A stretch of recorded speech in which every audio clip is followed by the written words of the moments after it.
सभी चिकित्सक गणों को नमस्कार। मैं अखिलेश नारायण सिंह, नारायण हर्बल स्पैचरी का डायरेक्टर। आप सभी को आज एनएच कार्डियो जो मेडिसिन है इसके द्वारा ब्लड प्रेशर के निराकरण के संबंध में आज हम हाजिर हुए हैं। तो आप सभी को सबसे पहले मैं ये बताना चाहूँगा कि आजकल के दौर में लाइफ स्टाइल की वजह से, जैसा हम लोग लाइफ स्टाइल आजकल गुजारते हैं उसकी वजह से आमतौर पर एक डिजीज़, एक कंडीशन जनरेट होती है जिसको जो हर चिकित्सक को परेशान करता है, जिसको हम लोग कहते हैं ब्लड प्रेशर। ब्लड प्रेशर के नाम से हम इसको जानते हैं। और ये ब्लड प्रेशर जो होता है ये दो प्रकार का कंडीशन जनरेट करता है, जिसमें एक कंडीशन होती है सिस्टोलिक का बढ़ जाना, एक कंडीशन होती है डायस्टोलिक का बढ़ जाना। दो कंडीशन होती है, सिस्टोलिक बढ़ेगा तो डायस्टोलिक बढ़ेगा। उसका लेना देना कैसे है, क्या है, उसको हम लोग आज समझेंगे। तो उससे पहले मैं ये जानना, मतलब ये सभी को बताना चाहूँगा कि जब हम कोई व्यक्ति जब ब्लड प्रेशर को चेक कराने के लिए डॉक्टर के पास जाता है तो वो जनरली दो वैल्यू बताता है। दो वैल्यू क्या होते हैं वो बताता हूँ। एक होता है 120 और एक होता है 80 mm Hg पारा को बताता है और mm जिस हम मिलीमीटर के द्वारा नापते हैं उसके mm उसको कहा जाता है। तो हम लोग बात कर रहे हैं हाई बीपी की। तो जब भी बात बीपी की होती है तो बात होगी हार्ट से बात होगी। तो हार्ट से निकलने वाला जो ब्लड होता है वो आर्टरी के माध्यम से हमारे बॉडी के अंदर फ्लो करता है। उसके बाद आर्टरी से ये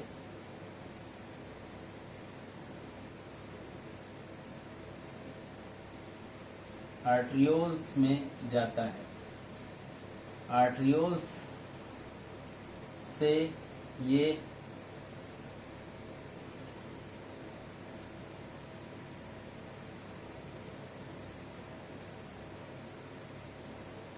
कैपिलरीज में जाता है। कैपिलरीज से ये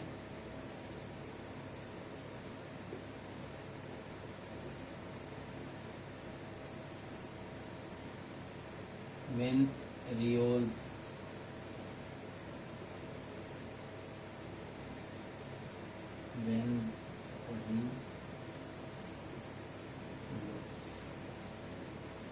उसके बाद ये जाता है वेन में।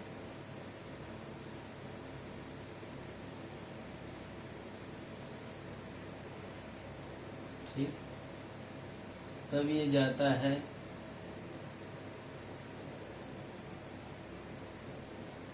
हार्ट में वापस। ये एक सर्कुलेशन की क्रिया है। कैपिलरीज में ऑर्गन के लिए जाता है। तो जब हार्ट से जब पंप करता है तो ब्लड का जो कॉन्ट्रैक्शन ऑफ ब्लड जो होता है वो ब्लड वेसल के माध्यम से सबसे पहले आर्टरी में जाता है। आर्टरी में जब जाता है तो इसकी जो स्पीड होती है वो 60 mm Hg होती है। 60 mm Hg से जब ये फिर आर्ट्रियोल्स में जाता है, आर्ट्रियोल्स के बाद ये कैपिलरीज में जब जाता है तो इसका जो ये होता है स्पीड, ये प्रेशर जो होता है ये 15 to 18 mm Hg होता है। Hg होता है। इसमें एक चीज आप सभी को मालूम होगा कि जब हम बीपी लिखते हैं तो 120/80 लिखा जाता है। ये एक कंडीशन, दोनों कंडीशन को हम मिलीमीटर के द्वारा नापते हैं और जिस वैल्यू से नापते हैं उस वैल्यू को उस जिसके द्वारा नापते हैं इसको मर्क्यूरी के द्वारा नापा जाता है, इसलिए Hg मर्क्यूरी का सिंबल होता है जो कि हम लिखते हैं।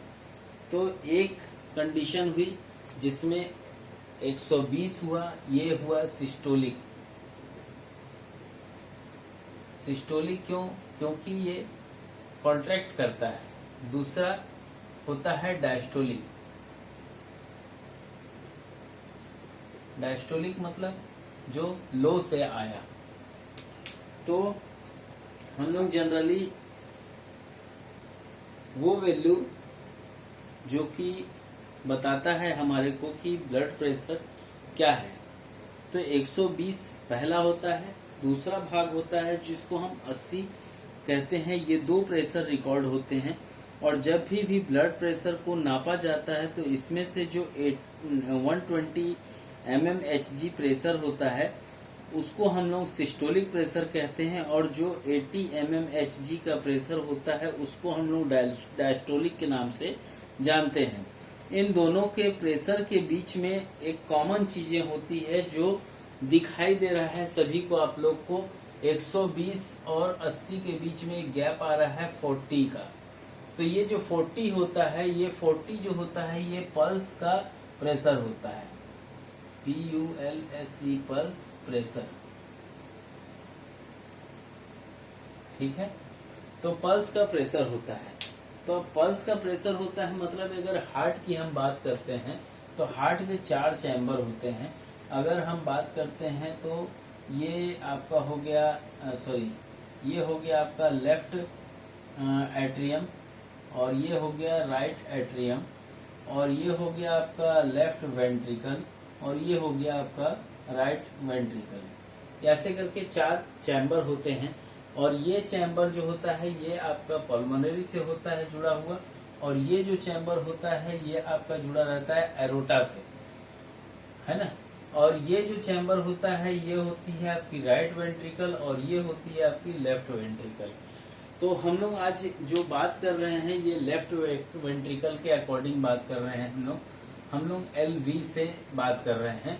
तो हम लोग जब LV से बात कर रहे हैं तो इसके ऊपर मैं बताना चाहूंगा, थोड़ा सा इसको ध्यान दीजिएगा आप लोग।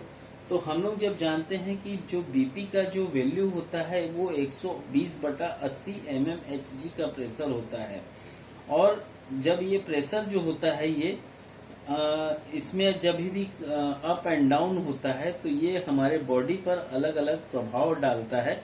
इसी को हम लोग आज समझेंगे कि हार्ट से जो रिलेशन है, जिसको हम लोग हार्ट के अंदर 4 चैम्बर होता है, ये 4 चैम्बर जो कि सामने का जो भाग होता है ये दोनों पार्ट हुआ सामने का, और ये दोनों पार्ट हुआ जो पीछे का हुआ, हार्ट के पीछे का पार्ट हुआ। एक चैम्बर, एक वेंट्रिकल, एक मतलब अगर हम राइट की बात करें तो right atrium, right ventricle, left atrium, left ventricle. ये जो वेंट्रिकल होता है ये यहाँ से ब्लड सप्लाई होती है पूरी बॉडी के अंदर, जो कि अलग अलग ऑर्गन्स को पहुंचता है। कैसे पहुंचता है इस चीज को मैं बताऊंगा, थोड़ा ध्यान देंगे। जब भी हम बात करते हैं कि राइट एट्रियम और एक अलग से चैम्बर की बात हुई तो वेंट्रिकल चैम्बर होता है, और लेफ्ट साइड में 2 चैम्बर होते हैं, एक लेफ्ट एट्रिकल होता है और एक लेफ्ट वेंट्रिकल होता है। ये चैम्बर होते हैं 4। हमारी जो इसमें से लेफ्ट एट्रिकल जो होती है उसमें ब्लड आएगा, कहाँ से आएगा? लंग्स के द्वारा आएगा। लेफ्ट साइड के एट्रिकल से लेफ्ट साइड के वेंट्रिकल में ब्लड आएगा, और फिर जो लेफ्ट साइड के वेंट्रिकल से ये बाहर निकलेगा, और ये हमारे पूरे बॉडी के अंदर डिस्ट्रीब्यूट होता है। जो प्रेशर को नापा जाता है वो प्रेशर को हम मतलब प्रेशर जो होता है वो लेफ्ट बॉडी के लेफ्ट वेंट्रिकल से बाहर निकलता है, क्योंकि लेफ्ट वेंट्रिकल की जो वाल होती है वो थिक होती है, इसलिए इसमें जब भी प्रेशर जो होगा वो ज्यादा जनरेट होता है। राइट साइड में पूरी बॉडी से जो ब्लड वापस आता है वो राइट एंट्रिकल से होते हुए राइट वेंट्रिकल में ब्लड निकलकर चला जाता है, और ये लंग्स में जाता है, लंग्स में जाता है, और इस तरीके से जो हार्ट से होकर के जो पूरी बॉडी के जो ब्लड का सर्कुलेशन को मेंटेन किया जाता है, सर्कुलेशन को मेंटेन किया जाता है। लेकिन जो राइट साइड का जो वेंट्रिकल होता है उसकी वॉल जो होती है वो थिन होती है, इसलिए इसमें ज्यादा जो बीपी होता है वो ज्यादा जनरेट नहीं होता। और वैसे भी लॉजिकल है कि जो लेफ्ट वेंट्रिकल है, जो कि हमारे बॉडी से जो ब्लड निकलेगा वो पूरी बॉडी को सप्लाई होगा, और इसलिए ये मानी हुई बात है कि जो प्रेशर होना चाहिए तब तक, जब तक इसमें प्रेशर ज्यादा नहीं होगा तब तक ब्लड जो है वो पूरी बॉडी में इवनली डिस्ट्रीब्यूट नहीं हो पाएगा। तो 120 का जो प्रेशर होता है वो बोलना चाहिए होता है। तो इस कंडीशन में जो ब्लड कपिंग होता है वो लेफ्ट वेंट्रिकल से होता है। लेफ्ट वेंट्रिकल यहाँ से हम लोग मानते हैं उसको, और लेफ्ट वेंट्रिकल से जब होता है तो ये बात प्रेशर की मतलब बात होती है। तो ये कौन सा प्रेशर होता है? हार्ट का प्रेशर होता है। और हार्ट किसी भी साइड से रिलेशन है तो इसका पता लगा सकते हैं। कैसे? कि हार्ट के अंदर अगर इधर से बढ़ रहा है तो ये 120 वाला पार्ट है, ठीक है, और अगर इधर से बढ़ रहा है तो ये 80 वाला पार्ट है। तो हम लोग बात यहाँ पे करेंगे कि जब ब्लड लेफ्ट वेंट्रिकल से ब्लड बाहर निकलेगा वो ब्लड वेजल में आएगा, और जिन ब्लड वेजल में वो सबसे पहले आएगा उसको हम लोग आर्टरी कहते हैं। और जब वो मेन वेजल से ब्लड जो हार्ट से जैसे जैसे दूर होता जाएगा, मतलब हार्ट से जैसे जैसे दूर होते जाएगा उसको हम लोग ये वाला पार्ट जैसे जैसे जो दूर होते जाएगा, ऑक्सीजनेटेड जो ब्लड होता है वो जैसे जैसे दूर होते जाएगा वो पार्ट होता है ये 120 वाला, ठीक है। और दूर होते जाएगा, और ये जो आर्टरीज हैं, मतलब आर्टरीज जो ब्लड होता है, ब्लड को हार्ट से दूर लेकर के जाएगा वो आर्टरीज है। हार्ट से जो ब्लड निकला उसको जो दूर लेके जाता है वो आर्टरीज है, और जो पास लेकर के आता है वो वेन होता है।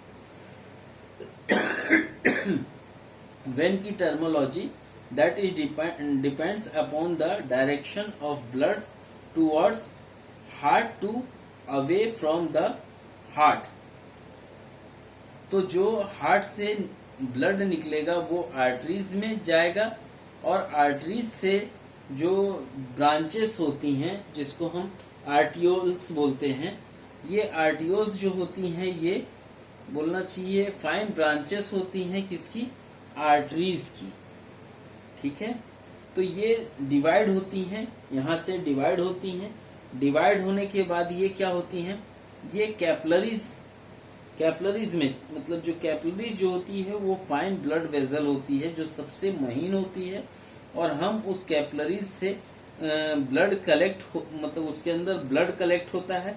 ब्लड कलेक्ट होने के बाद जिन वेजल्स में ये ब्लड जाएगा या कलेक्ट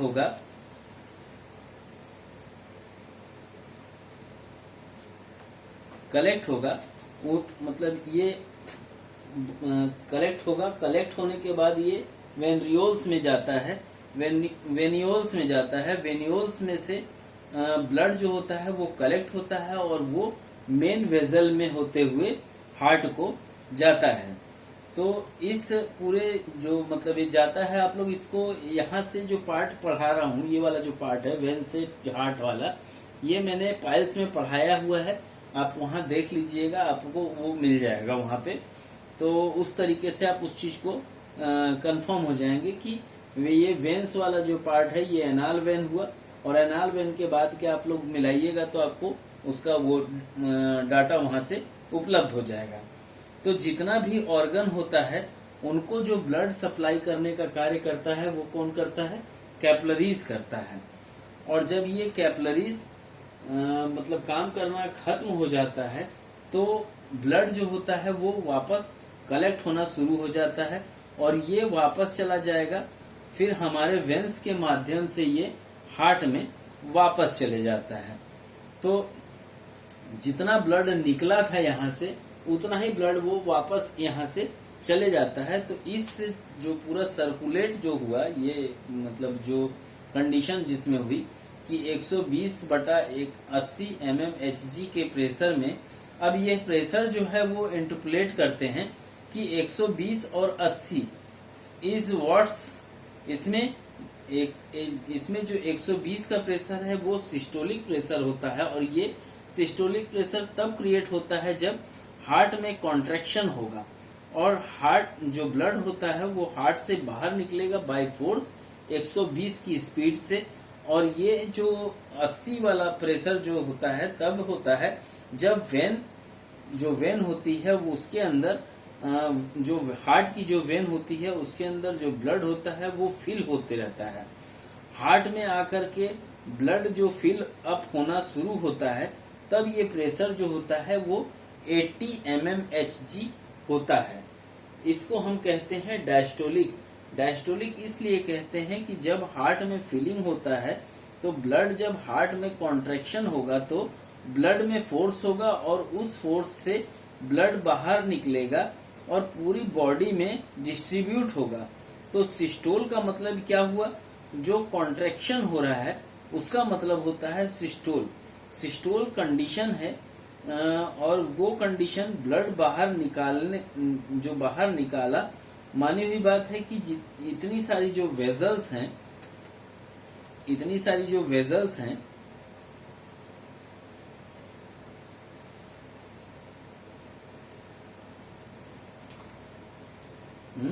आ रहा हूं, इतनी सारी जो वेजल्स हैं और जो ब्लड का जो हार्ट से जो बाहर निकला उससे जो कैपिलरीज तक आएगा, तो कैपिलरीज तक आते आते उसका जो प्रेशर है जो यहाँ 120 दिखा रहा था यहाँ 60 हुआ, स्वाभाविक है यहाँ आते आते 30 हो जाएगा और वो यहाँ पहुंचते पहुंचते 15 से 18 mmHg का प्रेशर हो जाएगा।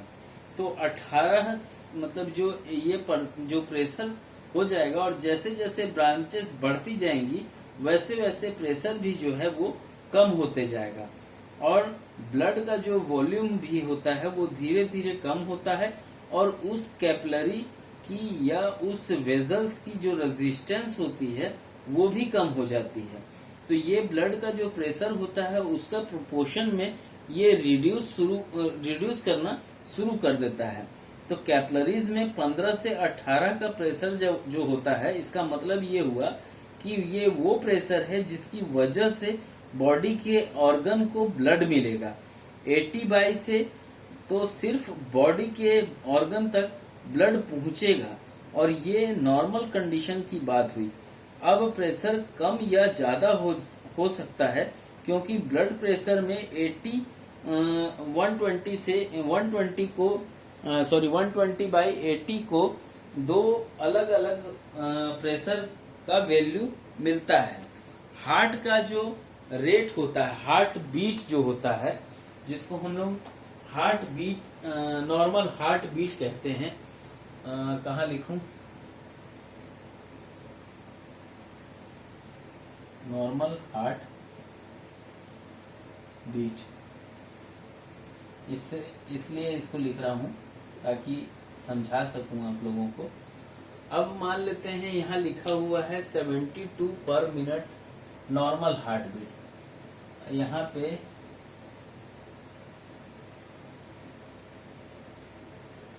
पे ये बताना जरूरी हो जाता है कि ये 72 पर मिनट को लिख करके मैंने 30 सेकंड क्यों लिखे।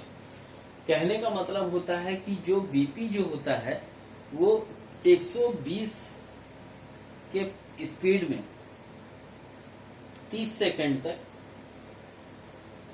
120 की स्पीड में 30 सेकंड तक 72 बार धड़कता है, पंप करता है और 30 सेकंड तक, अगले 30 सेकंड तक 80 के प्रेशर में, 80 की स्पीड मैंने लिख दिया है, 80 की स्पीड में 72 टाइम्स वर्क करता है, काम करता है। तो जब 80 बाई से जब बात हम लोग करेंगे तो सिर्फ बॉडी के ये ऑर्गन तक ही 80 की स्पीड में लेके जा सकता है, लेकिन उसके आगे का जो काम करता है वो प्रेशर उसमें बढ़ा हुआ होता है। तो वो 40 का जो पल्स प्रेशर जो होता है वो उसको बढ़ाने का कार्य करती है, बढ़ाने का कार्य करती है। इसका मतलब ये हुआ कि 72 टाइम्स काम करने वाला जो काम होगा वो 120 वाली जो काम कर रहा था वो 30 सेकंड तक 72 रहेगा 120 की स्पीड, और अगले 30 सेकंड तक 80 रहेगा 72 टाइम्स। ये रिकॉर्ड होता है। ये 120 मान लीजिए अगर बढ़ करके किसी कंडीशन में हाई ब्लड प्रेशर हो जाए तो उस जगह पे जनरल लैंग्वेज में इसको हाई ब्लड प्रेशर कहते हैं, जिसे मेडिकल टर्मिनोलॉजी में हाइपरटेंशन कहते हैं। मान लीजिए कि ये 120 से बढ़कर के 140 हो जाए या 160 हो जाए या इससे भी अधिक प्रेशर बढ़ जाए, तो जैसे जैसे ये आर्टरियोलिस में प्रेशर बढ़ेगा वैसे वैसे कैपिलरीज में भी प्रेशर बढ़ेगा। और जब कैपिलरीज में जो प्रेशर होता है, क्योंकि कैपिलरीज का जो प्रेशर को मेंटेन करने वाला जो बात होता है तो उसका अपना एक मैकेनिज्म होता है, और उसका इफेक्ट जब बॉडी के ऑर्गन पर पड़ता है तो इसका जो इफेक्ट होता है ये इन कैपिलरीज के थ्रू, जो इन कैपिलरीज के थ्रू बहुत ज्यादा प्रेशर को, क्योंकि जो ये कैपिलरीज होता है ये बहुत ज्यादा प्रेशर को टॉलरेट नहीं कर सकता है, तो ऐसी कंडीशन में जो कैपिलरीज होती है ऑर्गन्स की वो फट जाती है। और अलग प्रकार, क्योंकि कैपिलरीज का एक मैकेनिज्म है, अलग ही प्रकार का मैकेनिज्म होता है, तो कैपिलरीज पर इफेक्ट पड़ेगा तो बॉडी के उस ऑर्गन पर भी इफेक्ट पड़ेगा। तो यहाँ पर ये होता है कि इन कैपिलरीज के थ्रू ब्लड का कुछ फ्लूइड जो पार्ट होता है वो बाहर निकल जाता है, और ब्लड का जो कुछ पार्ट होता है यहाँ से जब ये फट जाएगा तो जो पतली पतली झिल्लियां होती हैं उससे फट करके ये इसमें से ब्लड अलग हो जाएगा, और ब्लड अलग होकर के यहाँ पे लिम्फ बाहर हो जाएगा, और लिम्फ बाहर होने के बाद ये लिम्फ किस में चल जाएगा, ब्लड वेजल में, सॉरी लिम्फ वेजल में, लिम्फ वेजल में चल जाएगा। और लिम्फ वेजल में जाने के बाद क्या होगा, ये ऑटोमेटिक फिर वेन वाले पार्ट में घुस जाएगा। तो वेन वाले पार्ट से फिर ये वापस ऑटोमेटिक हार्ट में चले जाता है। तो कैपिलरीज के थ्रू जो ब्लड था वो फ्लूइड पार्ट हुआ, वो लिम्फ हो गया, और लिम्फ जो हुआ, ये लिम्फ बनने का फायदा ये हुआ, मान लेते हैं अगर कैपिलरीज का प्रेशर 30 होता तो 30 होने के वजह से उस ऑर्गन को ब्लड की सप्लाई बाधित हो जाती, और जब वो ब्लड की सप्लाई बाधित हो जाती तो उस कंडीशन में बाधित होने के वजह से क्या होता है, जो इसकी जो लिम्फ उसकी जो लेयर थी वो लेयर फट जाती, और फटने के बाद ब्लड का पार्ट अलग हो जाता, ब्लड का पार्ट अलग हुआ, शुद्ध ब्लड अलग हो गया, उसके बाद लिम्फ जो है वो अलग हो गया। ये दो अलग अलग भाग में बढ़ जाता है।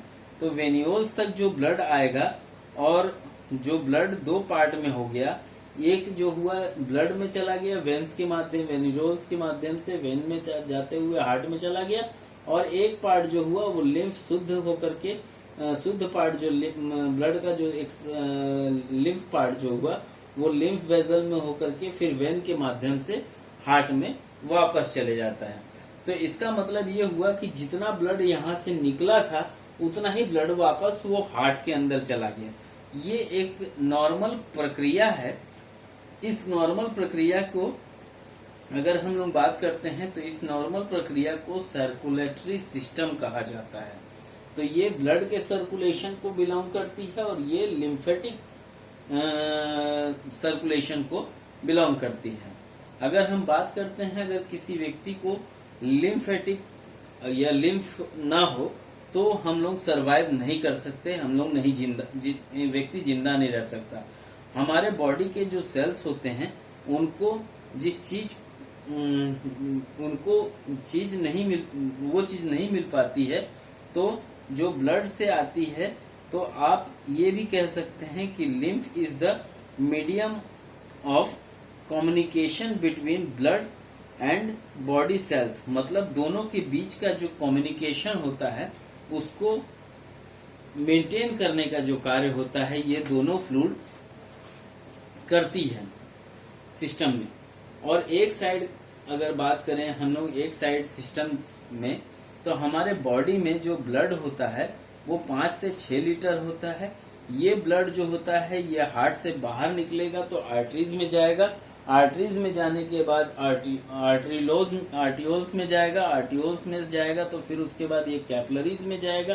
कैपिलरीज के माध्यम से ये सप्लाई होगा बॉडी के ऑर्गन को, और जो ब्लड वेजल्स ऑर्गन को ब्लड सप्लाई करेगा वो कैपिलरीज होती है। तो वहाँ एक सॉफ्ट वेजल होती है जो आसानी से टूट सकती है, इसमें प्रेशर न बढ़ने पर पाए, इसलिए बॉडी से कुछ वॉल्यूम ऑफ कैपिलरीज के बाहर कर दिए जाते हैं। और ये फ्लूइड होता है जो कलरलेस होता है, और जो ब्लड होता है वो रेड कलर में होता है। ये जो लिम्फ होता है, ये लिम्फ जो वेजल है वहां पे कलेक्ट होता है और वापस वेंस के द्वारा वापस हार्ट में पहुंचा दिया जाता है। इसलिए हार्ट पर भी प्रेशर नहीं पड़ता, क्योंकि जितना ब्लड हार्ट से निकला था उतना ही ब्लड वापस हार्ट में आ गया। अगर 120 वाला जो पार्ट है, अगर हायर ब्लड प्रेशर है, अगर ये बढ़ेगा तो आर्ट्रियोल्स में, और इसमें से भी प्रेशर बढ़ेगा तो 60 से अधिक होगा तो कैपिलरीज में भी प्रेशर बढ़ेगा। लेकिन कैपिलरीज का जो मैकेनिज्म होता है, क्योंकि वो अलग होता है, जिससे कि वो अपने ब्लड प्रेशर को नॉर्मल रख सकता है, और वो तरीका है लिम्फ बनाने के द्वारा। लिम्फ जो बनेगा तो कैपिलरीज में ब्लड का जो वॉल्यूम होता है वो घटेगा और प्रेशर भी घटेगा। लेकिन एबनॉर्मल सिचुएशन में कभी कभी ऐसा होता है कि ब्लड प्रेशर जरूरत से ज्यादा बढ़ जाता है, और ये हो सकता है कि 200 हो या 220 हो जाए, और उस समय कैपिलरीज की जो कैपेसिटी होती है वो खत्म हो जाती है। कैपिलरीज उतने प्रेशर को टॉलरेट नहीं कर सकता, और उसका रिजल्ट जो होता है ये कैपिलरीज से होते हुए ये ब्रस्ट हो जाती है, फट जाती है, और इसमें से कुछ ब्लड निकल के आ जाता है। कैपिलरीज का जो ब्रस्ट होने वाला जो हाई ब्लड प्रेशर की वजह से हेमोरेज होता है। जब हेमोरेज होगा तो ब्लड क्लॉट बनेगा और बाहर जाएगा, तब जाके वो ब्लड क्लॉट जो होता है वो उसका जो इफेक्ट होता है वो वेन के ऊपर पड़ेगा। इसकी वजह से लॉस ऑफ विजन हो सकता है, पैरालिसिस हो सकता है, ब्लड क्लॉट कर गया हो ब्रेन के अंदर, जिसके वजह से ब्रेन का जो ब्लड क्लॉट होता है उसमें पार्किंसंस भी हो सकता है। यहाँ पर 2 प्रेशर की बात हम लोग कर रहे थे, 120/80। इसका मतलब ये हुआ कि हाई ब्लड प्रेशर जो हो सकता है वो भी 2 प्रकार का हो सकता है, 120 वाला भाग बढ़ जाए या 80 वाला भाग बढ़ जाए। का प्रेशर ना बढ़े, ये एक कंडीशन और है। और एक कंडीशन होती है जिसमें 80 वाला जो प्रेशर होता है वो बढ़ जाए। अगर 120 वाला प्रेशर है और वो अपने आप 40 तक बढ़ेगा, क्योंकि दोनों के बीच का जो अंतर होता है वो 40 होता है, मतलब 120/80 लिखते हैं हम लोग। तो जो 80 और 120 के बीच का जो गैप हुआ वो 40 का अंतर होता है। हाई ब्लड प्रेशर की कंडीशन में ये देखा जाता है कि 120 की वजह से जो प्रेशर बढ़ा या 80 की वजह से जो प्रेशर बढ़ा,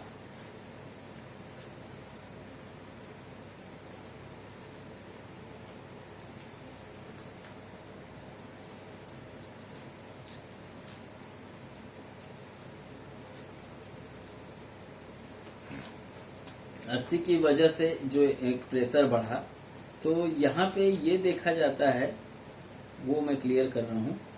120 वाला अगर बढ़ता है तो सिस्टोलिक हाई ब्लड प्रेशर, और 80 वाला बढ़ता है तो डायस्टोलिक हाई ब्लड प्रेशर होगा। इन दोनों में एक 30 सेकंड तक तो एक प्रेशर जैसा बना रहेगा, मतलब 120 वाला जो प्रेशर है वो 30 सेकंड तक बराबर बना रहेगा, और अगले 30 सेकंड में ये 80 वाला प्रेशर में मतलब चेंजेस होता है। अब जब बात हम लोग करते हैं कि 80 वाला बढ़ेगा तो सिस्टोलिक वाला अपने आप 40 बढ़ जाएगा, मतलब अगर ये बढ़ेगा तो ऑटोमेटिक ये वाला जो पार्ट है वो ऑटोमेटिक 40 बढ़ जाता है। क्यों? क्योंकि 40 जो होता है वो पल्स प्रेशर होता है। अगर हम लोग बात करते हैं, यदि 80 वाला 90 हो या 100 हो गया हो, और तो बोलना चाहिए, और 120 वाला 130 हो गया हो या 140 हो गया हो, तो पूरे 1 मिनट तक 100 ही रहेगा, मिनिमम प्रेशर तो बना ही रहेगा। इसलिए दोनों कंडीशन में डायस्टोलिक हाई बीपी जो होता है वो अधिक हार्मफुल होता है सिस्टोलिक हाई बीपी के अपेक्षा। ये तो बात हुई ब्लड प्रेशर की। तो आइए in relation to the heart अब बात करते हैं इसके क्लियर करने के बारे में, है ना। तो हाई ब्लड प्रेशर को हम लोग किस तरीके से नॉर्मली कंट्रोल करते हैं, या उसके बारे में कुछ और चीजें हैं, जैसे हम फर्स्ट रिलीफ कैसे दे सकते हैं। जैसे हम बात करते हैं ब्लड, जैसे कि आप सबको मालूम है कि 5 से 6 लीटर होता है एक इंडिविजुअल पर्सन में, या इसको हम लोग दूसरे तरीके से ये भी लिख सकते हैं कि जो बॉडी का जो वेट होता है उसका 120वां पार्ट, बॉडी मतलब बोलना चाहिए it is 1/20 of body rate. हमारे बॉडी का जितना भी वेट होगा उसका 120वां पार्ट वेट जो होगा ब्लड का, उसके ब्लड के वेट के अकॉर्डिंग ब्लड का जो वॉल्यूम होता है वो मान लिया जाता है। अगर मान लेते हैं बढ़ गया 7 लीटर हो गया हो, या 7.5 लीटर हो गया हो, या 8 लीटर हो गया हो, तो जैसे जैसे ब्लड का वॉल्यूम बढ़ेगा हार्ट को ज्यादा ताकत लगानी पड़ेगी, और ज्यादा ताकत लगानी पड़ेगी तो जिसके वजह से जो 120 वाला जो प्रेशर होता है वो बढ़ जाएगा। और जब वो 120 वाला प्रेशर बढ़ जाएगा तो क्योंकि यहाँ पे blood pressure is also related to the total volume of blood, मतलब जितना भी ब्लड का जो वॉल्यूम है वो उसका भी प्रेशर को, मतलब उसके प्रेशर पे भी वो डिपेंड करता है, क्योंकि हार्ट को अपने आप बाहर निकाल, मतलब उतना जो ब्लड जो उसके अंदर है उसको तो हर हाल में बाहर निकालना पड़ेगा। हुक मतलब एचबीपी के प्रेशर को कम करना है तो ब्लड के वॉल्यूम को घटाने से भी एचबीपी मतलब हाई ब्लड प्रेशर कम हो जाएगा। तो हाई ब्लड प्रेशर की कंडीशन में अगर मोर यूरिन फॉर्मेशन किया जाए तो उस कंडीशन में भी यूरिन को ब्लड का जो वॉल्यूम होता है वो घटेगा। इसलिए हाई ब्लड प्रेशर की कंडीशन में जो स्पेजरिक दिया जाता है वो ड्यूरेटिक स्पेजरिक होना चाहिए। इसकी वजह से ज्यादा यूरिन बनेगा और ब्लड का जो वॉल्यूम होता है वो भी, जितना अधिक यूरिन बनेगा उतना ही बॉडी का जो ब्लड होता है, ब्लड का जो वॉल्यूम होता है वो भी उतना ही घटेगा। बट ये एक टेम्पररी कंडीशन है। अगर हम बात करते हैं चाय या कॉफी की तो ये भी यूरिन के फंक्शन को प्रमोट करता है। इसकी वजह से ज्यादा यूरिन बनता है तो ब्लड का जो वॉल्यूम होगा वो घट जाता है।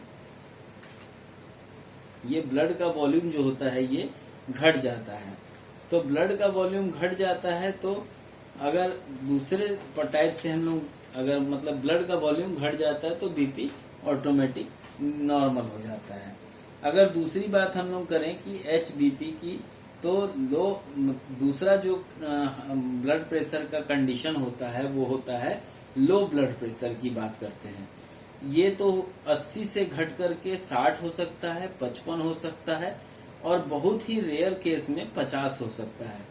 आप समझने मतलब आप लोग को समझने के लिए दोनों का जो रेंज होता है वो आप लोग समझ सकते हैं कि अगर 120 है और उसकी रेंज हाई में जाती है तो 300 तक रेंज होती है, जो मिलीमीटर HG दिखाता है। और वही अगर जब लो की बात होती है तो वो 80 से नीचे जाएगा तो 80 से नीचे जाएगा तो 60 हो सकता है, 55 हो सकता है, मैक्सिमम कम से कम में 50 तक ये जा सकता है।